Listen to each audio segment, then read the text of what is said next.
We lived in a Jewish ghetto, and everybody's helping everybody, even if they had very little. There's always a helping hand for others. So when you grow up in an environment like that, I think it shapes you in terms of what you're going to become. You gain your values, your personality from your environment, which, you know, what does a person become? It's nurture and nature. You know, we're all born with a DNA of skills. I think that's the immigrant mentality. You have no choice. You know, you do things out of necessity, and you know, you had to keep working. So you sort of work through the pain. So you learn early on that there's no excuses.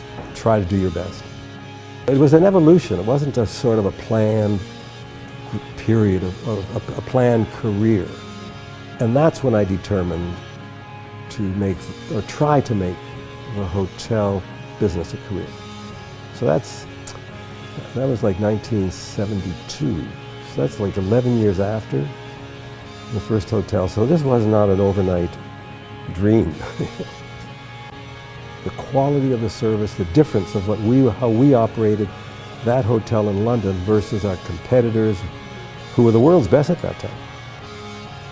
And that's what I knew we could do better than others. And that's why we said at that point, we're going to specialize and try to be the best. It's a global business world that we're living in. So I think there are different cultures now that you are coming in contact with.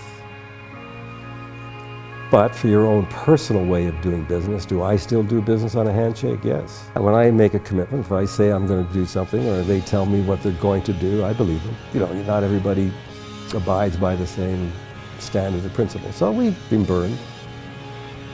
But if you think about it, we have 85 hotels.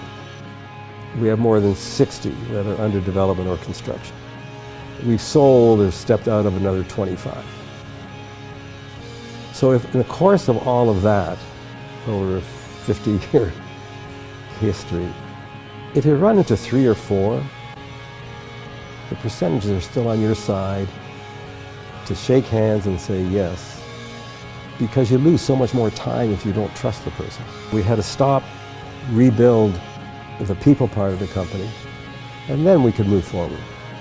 And what was interesting, because we did continue to get telephone calls, and I just explained to people, I said, look, we just aren't going to be able to do for you what you're coming to Four Seasons for.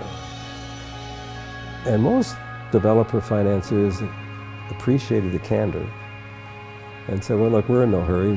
When do you think you'll be ready? And I said, I don't know, but when we are, I'll get back to you.